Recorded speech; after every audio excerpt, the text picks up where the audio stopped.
Hello everyone. My last newsletter was about crows and ravens, so it's very black and dark and sinister. So I thought we'd lighten the mood by making the next newsletter about penguins and puffins. Penguins and puffins aren't related, by the way. The puffin is one of the auk family.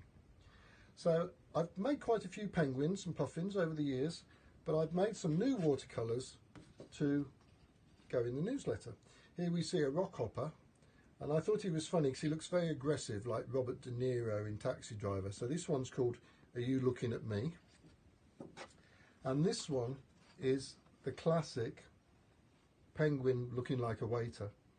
Now you would think that that was rubbish camouflage if we look at a penguin. Here he is. But what you need to remember is that he's at his most vulnerable when he's in the water. Now most birds have hollow bones to assist them with flying. The penguin has solid bones to assist with the buoyancy, like ballast on a boat. Anyway, if we imagine him in the water, he's not vertical, suddenly he's horizontal. And his predators, who are seals, whales and sharks, imagine if they're looking down on him, the dark body is now against the seabed, so dark against dark.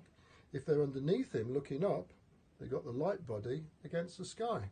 So in fact, he's actually very well camouflaged when he's horizontal and when he's swimming, which just goes to prove that you can't judge a book by its cover, especially when it's a penguin.